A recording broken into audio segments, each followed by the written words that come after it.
जय हिंद।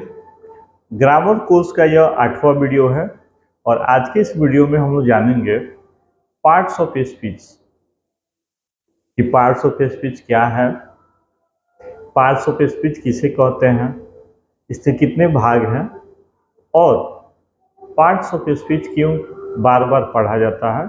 इन तमाम टॉपिक पे आज हम लोग चर्चा करने वाले हैं, पढ़ने वाले हैं। यह वीडियो थोड़ा सा बड़ा होने वाला है लेकिन आपके लिए बहुत फ़ायदेमंद होने वाला है, क्योंकि ऐसा वीडियो जो है आपको YouTube पे नहीं मिलने वाला है। जो भी वीडियो होगा सब शॉर्ट होगा, लेकिन हम आपको डेफिनेशन बताएंगे, एग्जाम्पल बताएंगे और बढ़िया से आपको समझाएंगे। ठीक है, तो आइए इस वीडियो को शुरू करते हैं।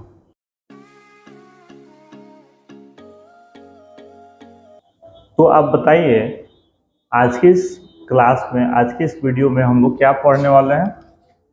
पार्ट्स ऑफ स्पीच के बारे में, और यह ग्रामर कोर्स का हमारा 8वां वीडियो है। ठीक है, तो चलिए सबसे पहले हम लोग जानते हैं कि पार्ट्स ऑफ स्पीच क्या है।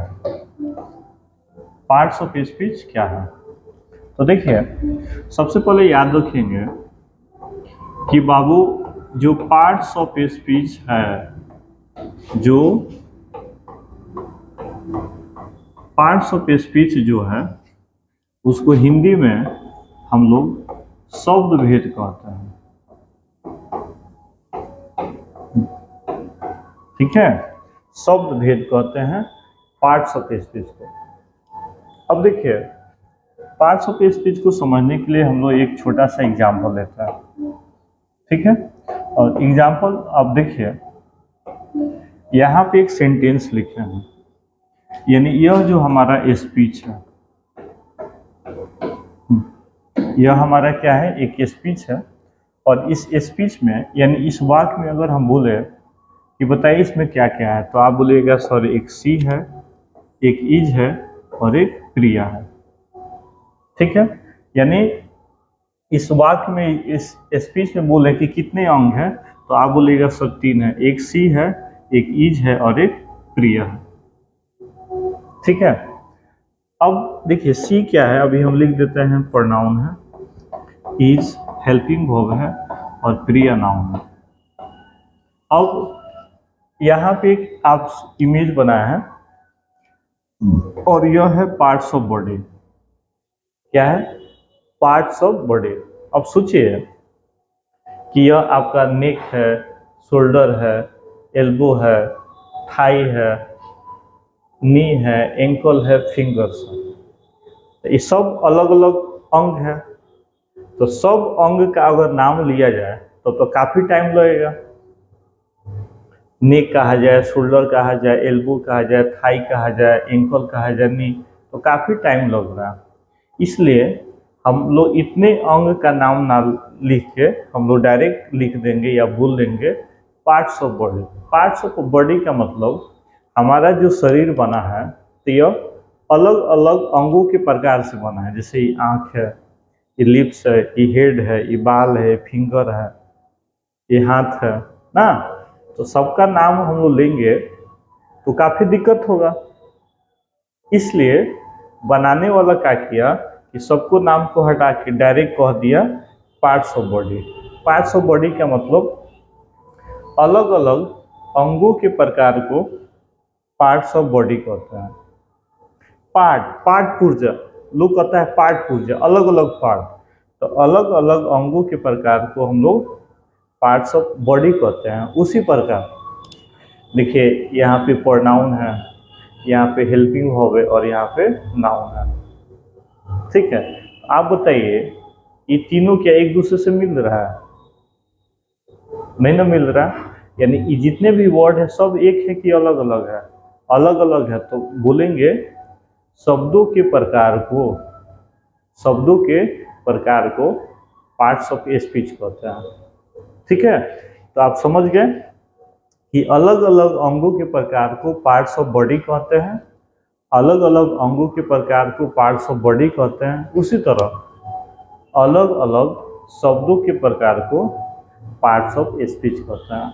इस सिंपल सा डिफिनेशन है। ठीक है, तो आइए अगर डिफिनेशन का बात किया जाए तो अगर आपसे कोई पूछे कि पार्ट्स ऑफ स्पीच किसे कहते हैं तो आप डिफिनेशन बताएंगे, the kinds of words is called parts of speech. यानी आपको बोलना है कि शब्दों के प्रकार को पार्ट्स ऑफ स्पीच करता है। ठीक है, जैसे सी हमारा प्रोनाउन है, इज हमारा हेल्पिंग वर्ब है, ब्यूटीफुल हमारा एडजेक्टिव है, गर्ल हमारा क्या है, नाउन है। तो ये सब अलग अलग शब्द हैं और अलग अलग शब्दों के प्रकार को हम लोग पार्ट्स ऑफ स्पीच करते हैं। यह हमारा रहा डेफिनेशन। ठीक है, अब आपको यह जानना, आप पहले क्या कीजिए बाबू, इसको कॉपी में अपना नोट कर लीजिए। ठीक है, अब हम लोग जानेंगे कि सर पार्ट्स ऑफ स्पीच पढ़ना क्यों जरूरी है। 8 में थे फिर भी पढ़े, 9th में थे फिर भी पार्ट्स ऑफ स्पीच पढ़े, 10th में पढ़े, 11th में भी पढ़ रहे हैं, आखिर में इसका चक्कर क्या है। तो बाबू इतना समझो कि एक छोटा सा एग्जाम्पल लो कि आपको सिलाई सीखना है। क्या सीखना है, सिलाई सीखना है। तो आप सिलाई सीखने जाते हैं तो क्या जो टेलर मास्टर होंगे, जो दर्जी होंगे, डायरेक्ट कटिंग सिखा देंगे? नहीं। सबसे पहले सिलाई सीखने के लिए किस किस पार्ट्स का, किस किस इंस्ट्रूमेंट की आवश्यकता होगा, उससे आपको परिचय कराया जाएगा। जैसे कौन कैंची है, कौन चकमिट्टी है, कैसे नापते हैं, कैंची कौन सा है, पॉकेट कहाँ लगता है। ठीक है, ये सब आपको पहले बताएंगे। उसके बाद आपको सिलने का प्रक्रिया बताएंगे। अगर वो ऐसा नहीं करते हैं तो आपके उस साइड टेलर मास्टर कहेंगे बाबू गर्दन काटो। क्या काटो, गर्दन। तो आप गर्दन पे कैंची लगा दीजिएगा। यानी सिलाई सीखने से पहले आपको औजार का नाम जानना होगा। उसी तरह इंग्लिश सीखने के लिए सबसे पहले आपका औजार के बारे में जानना होगा, और वो औजार क्या है हमारा, वो हमारा पार्ट्स ऑफ स्पीच है। क्या है, पार्ट्स ऑफ स्पीच। यानी अगर कोई बोले कि पार्ट्स ऑफ स्पीच क्या है, तो आप बोलेगा कि पार्ट्स ऑफ स्पीच जो है वो अंग्रेजी का वेपन, हथियार है। इसी से पूरा अंग्रेजी पे काम किया जाता है। ठीक है, यानी पार्ट्स ऑफ स्पीच जो है वो अंग्रेजी का हथियार है। ये नहीं पढ़े तो आप अंग्रेजी सीखिएगा नहीं, केवल पढ़िएगा। पढ़ना और सीखना में काफ़ी अंतर है। ठीक, एक छोटा सा एग्जाम्पल आप हम देखिए, यहाँ लिखे हैं कि इंग्लिश को, यहाँ पे इंग्लिश हम लोग इंग्लिश पढ़ रहे हैं। तो आप सोचिए आपको घर बनाना है, तो खाली घर कहिएगा तो घर नहीं ना बन जाएगा। घर बनाने के लिए कुछ मटेरियल चाहिए। क्या, ये घर को बड़ा करने के लिए आपको ईंटा चाहिए, सीमेंट चाहिए, गिट्टी चाहिए, शीशा चाहिए, छड़ चाहिए, बालू चाहिए, मजदूर चाहिए, पैसा चाहिए, अनगिनत है।